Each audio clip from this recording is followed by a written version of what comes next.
सभी विद्यार्थियों को मेरा नमस्कार। मैं चेतन शर्मा एक बार फिर से आधुनिक विद्यालय के इस चैनल पे आप सभी लोगों का हार्दिक स्वागत करता हूं। स्टूडेंट्स,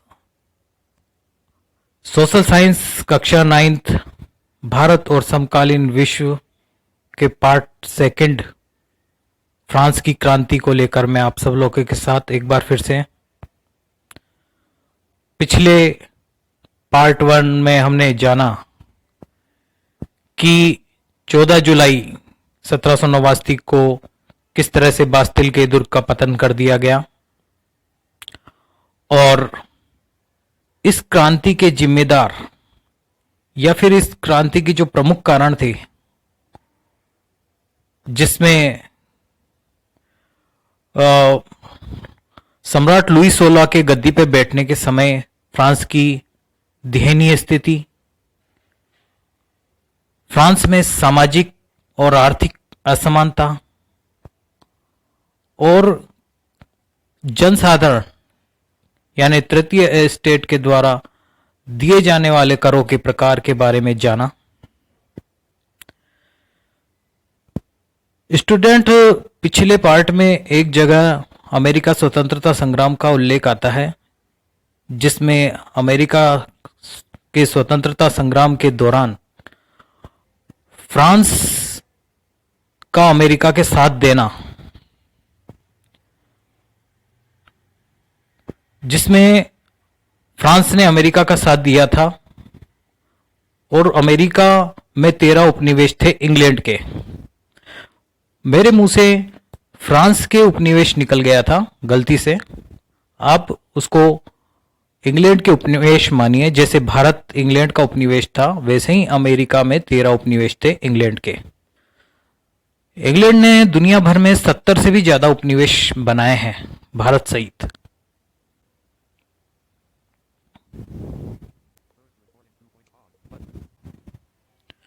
स्टूडेंट, किसी भी क्रांति के पीछे वहां की आम जनता का असंतोष होता है, अपने शासक वर्ग के प्रति असंतोष। जैसा कि आप जानते हैं कि भारत में 1857 की क्रांति के दौरान अंग्रेजों के प्रति भारतीयों में जो असंतोष था, उसी के कारण अंग्रेजों के प्रति भारतीयों में असंतोष उत्पन्न हुआ और 1857 की क्रांति के रूप में यह परिणित हुआ। फ्रांस की क्रांति में भी ऐसा ही कुछ था। अगला टॉपिक है आपका जीवन का संघर्ष। सन 1715 में फ्रांस की जनसंख्या 2.30 करोड़ यानी 2 करोड़ 30 लाख थी, जो 1789 में बढ़कर के 2.80 यानी 2 करोड़ 80 लाख हो चुकी थी, यानी 50 लाख की जनसंख्या बढ़ गई। लेकिन उत्पादन उस तेजी से नहीं बढ़ा जिससे मांग बढ़ती गई, उत्पादन कम रहा। दूसरा, वहां की पाव की रोटी में, पाव रोटी है, उसकी कीमतें बढ़ती गई। पाव रोटी, हाँ, ये वही पाव रोटी जो हम पाव भाजी या वड़ा पाव खाते हैं, वही पाव। ये फ्रांस का मुख्य भोजन है, या यूं कहें ये यूरोप का प्रमुख भोजन है, क्षेत्रीय भोजन। जैसे हमारे यहाँ चावल रोटी हमारा प्रमुख भोजन है, वैसे ही यूरोप में ब्रेड से संबंधित पिज्जा हो, बर्गर हो, पाव हो, ये वहाँ का क्षेत्रीय भोजन है, प्रमुख भोजन है। किसी भी देश का भोजन, वस्त्र वहाँ की भौगोलिक और जलवायु दशाएं ही तय करती है। कुल मिला के वहाँ की संस्कृति का प्रमुख कारण वहाँ की भौगोलिक दशाएं ही इसके पीछे प्रमुख कारण होती है। तो फ्रांस में पाव रोटी की कीमतें बढ़ती गई। इसके अलावा वहाँ के जो कामगार है, मजदूर है, वो कारखानों में कार्य करते थे, लेकिन उनकी मजदूरी महंगाई की दर से बढ़ नहीं रही थी। फलस्वरूप आर्थिक असंतोष उत्पन्न होना ही था। दूसरा,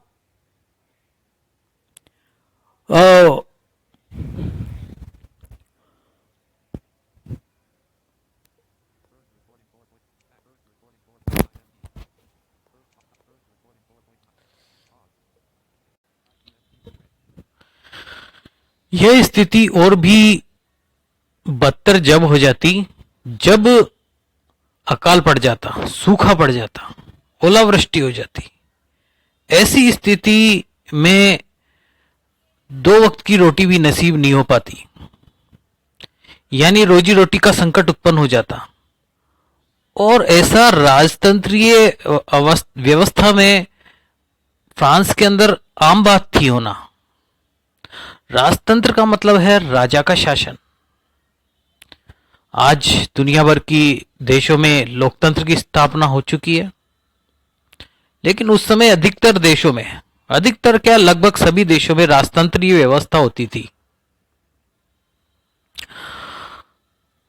स्टूडेंट, आपके इसमें चित्र नंबर 3 दिया गया है, जिसमें मकड़ी और मक्खी का चित्र है। इसमें कुलीन को मकड़ी बताया गई है और किसान को मक्खी। आपको यह बताना है कि इसमें कुलीन को मकड़ी और किसान को मक्खी क्यों बताया गया है। जीविका संकट का तात्पर्य है न्यूनतम वस्तुओं की आवश्यकताओं की कमी। जैसे न्यूनतम आवश्यकता की वस्तुएं क्या है हमारे पास, मेन, जैसे रोटी, कपड़ा, मकान। न्यूनतम आवश्यकता की वस्तुएं हैं।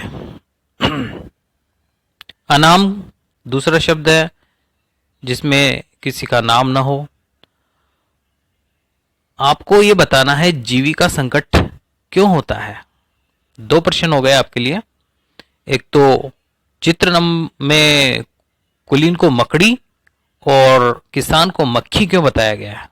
दूसरा प्रश्न ये कि जीविका संकट क्यों उत्पन्न होता है। ये 2 प्रश्न आपको बताने हैं।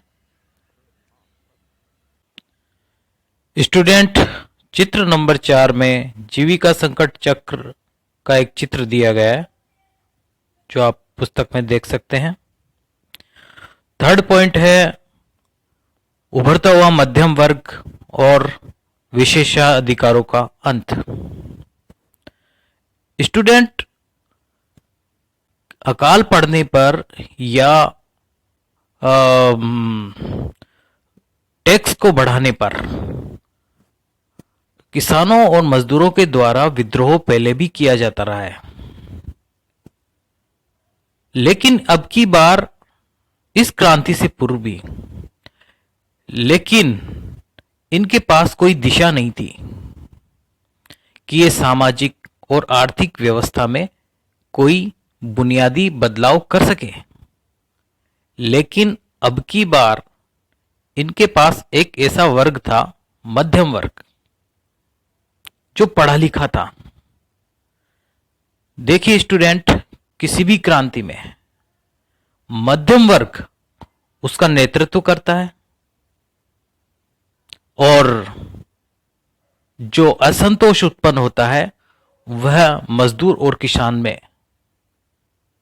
आप किसी भी क्रांति को ले लीजिए, वहां असंतोष मजदूर और किसान वर्ग में उत्पन्न हुआ और मध्यम वर्ग ने उसका नेतृत्व किया। अब प्रश्न ये उठता है, ये मध्यम वर्ग था कौन सा वर्ग? क्योंकि हमने तो फ्रांस की क्रांति में 3 ही एस्टेट पढ़े हैं, कुलीन, पादरी और जनसामान्य। कुलीन और पादरियों को विशेषाधिकार प्राप्त थे, जन्मजात, यानी जन्म से ही उन्हें विशेषाधिकार प्राप्त थे। पादरी के यहां कोई जन्म ले लिया तो इसका तात्पर्य वह पादरी है, उसको किसी प्रकार का टैक्स नहीं देना पड़ेगा। यह जन्म पे आधारित व्यवस्था थी जो उन्हें जन्म से ही विशेषाधिकार के रूप में प्राप्त हो जाती थी। लेकिन यह मध्यम वर्ग था कौन सा? तीसरे स्टेट में मजदूरों और किसानों के अलावा एक नया वर्ग उभर के सामने आया जो व्यापार के आधार पर समृद्ध हुआ, खास तौर से ऊनी वस्त्र और रेशमी वस्त्र के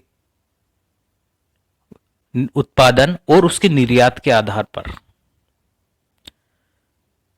ये लोग समुद्र पार जाकर के नए समुद्र पार के जो देश हैं उनके संपर्क में आते थे और उनसे संपर्क में आने के बाद नए विचारों का इनमें प्रादुर्भाव हुआ। ये वर्ग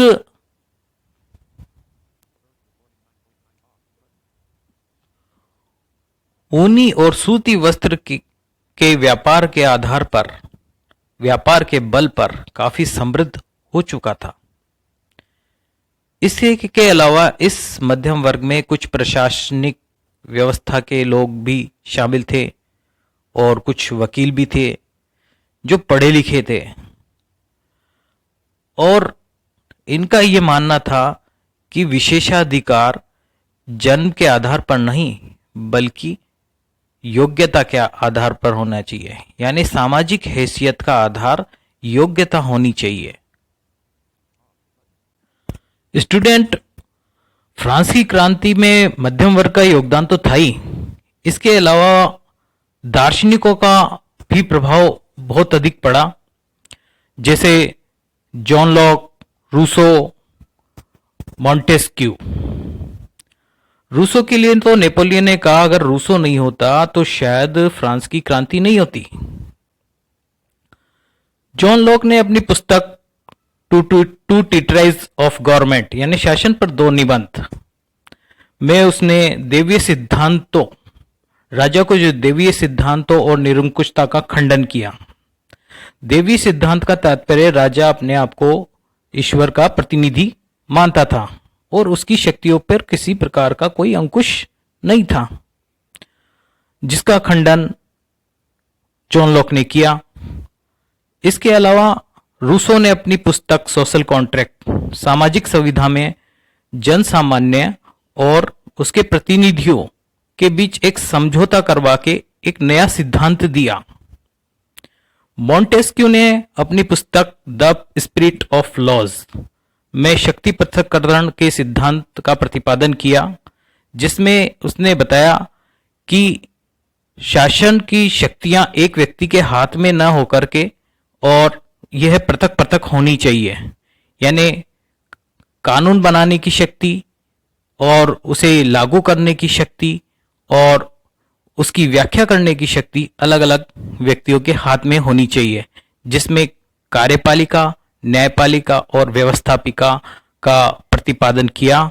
और जब अमेरिका में स्वतंत्रता स्थापित हो गई, जब 1776 की अमेरिकन क्रांति के बाद अमेरिका में एक नई सरकार का जब गठन हुआ तो वो है सरकार इसी प्रकार की थी। आज भी इसी शक्ति पृथक्करण के सिद्धांत के आधार पर अमेरिका की सरकार है।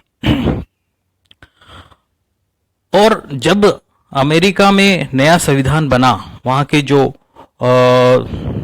संविधान में जो नागरिकों के अधिकारों को शामिल किया गया, तो उससे भी फ्रांस में प्रेरणा मिली। और इन दार्शनिकों के विचारों और अमेरिका के संविधान, ऐसे विचारों पर लोगों में आपस में जब वो लोग मिलते थे तो आपस में गर्मा गर्म बहस करते थे। जैसे कॉफी हाउस में बैठकर के वो चर्चा करते थे इन दार्शनिकों के विचारों पर, इनकी पुस्तकों पर। जब वो किसी सैलून में जाते थे तो वहाँ पे भी इस तरह की चर्चाएं हुआ करती थी। और जो अनपढ़ थे उन लोगों को, वो जो पढ़े लिखे लोग थे वो पत्र पत्रिकाएं पढ़कर सुनाया करते थे। और इन दार्शनिकों की पुस्तक, जैसे रूसो की पुस्तक सोशल कॉन्ट्रैक्ट, मॉन्टेस्क्यू की पुस्तक द स्पिरिट ऑफ लॉज, इन पुस्तकों में जो विचार इन्होंने दिए, उन विचारों को जो पढ़े लिखे लोग थे, वो अनपढ़ लोगों को पढ़कर सुनाया करते थे। तो उनके मन में एक विचार उत्पन्न हुआ कि हमारे देश में भी राजा की शक्तियों पर अंकुश लगना चाहिए और सबको समानता का अधिकार प्राप्त होना चाहिए, और समान जो यहाँ की स्वतंत्रता है, स्वतंत्रता समान नियमों और समान अवसरों पर आधारित होनी चाहिए।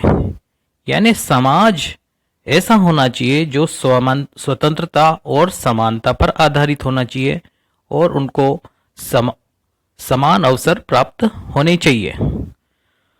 यह गुस्सा तब और भी फूट पड़ा जब लुईस वोल्वे ने आम पब्लिक पर नए टैक्स लगा दिए, नए कर लगा दिए। तब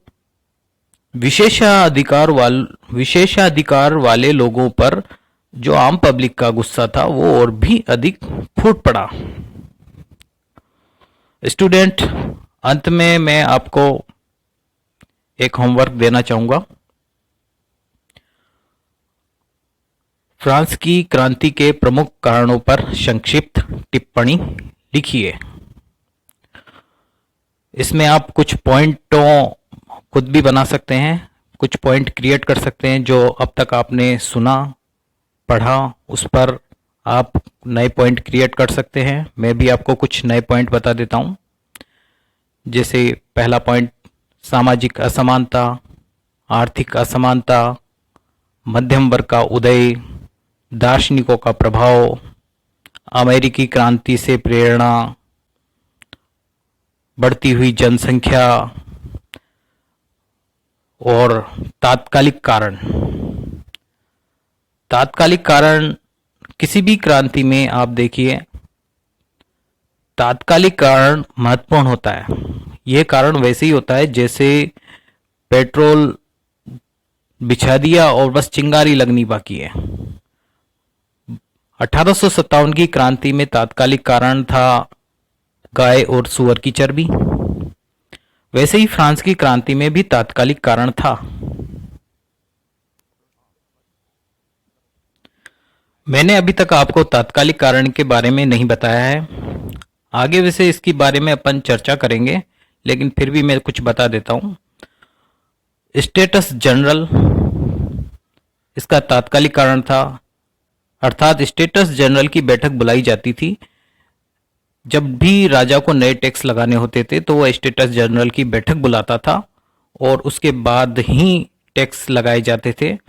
5 मई 1789 को स्टेटस जनरल की बैठक बुलाई गई, जिसमें फर्स्ट एस्टेट, सेकंड एस्टेट और थर्ड एस्टेट यानी कुलीन, पादरी और जनसामान्य के प्रतिनिधियों को बुलाया गया, जिसमें कुलीनों के 300 और पादरियों के 300 और 600 लोग जनसामान्य के प्रतिनिधि इसमें शामिल हुए।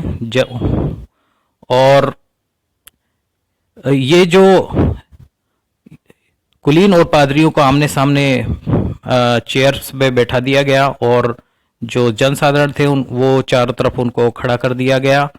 और जैसा कि नए टैक्स लगाने पे एक वर्ग को एक वोट देने का अधिकार प्राप्त था, लेकिन जन सामान्य जो थे, तीसरा एस्टेट, उन्होंने इसका विरोध किया कि एक वर्ग का एक वोट नहीं, बल्कि एक व्यक्ति और एक वोट होना चाहिए, जिसका कुलीन और पादरियों ने विरोध किया। और ये स्टेटस जनरल की जो मीटिंग है ये फेल हो गई और यहीं से फिर क्रांति का आगाज हो गया। ये इसका तात्कालिक कारण था जिसमें आप टिप्पणी कर सकते हैं और आप लोग अपनी तरफ से भी नए पॉइंट क्रिएट कर सकते हैं। तो आपको ये होमवर्क है, फ्रांस की क्रांति पर संक्षिप्त टिप्पणी लिखिए, पॉइंट बना के आप लिख सकते हैं। बहुत बहुत धन्यवाद। अगले वीडियो में मिलते हैं आपसे और चैनल को सब्सक्राइब जरूर कीजिएगा। बहुत बहुत धन्यवाद।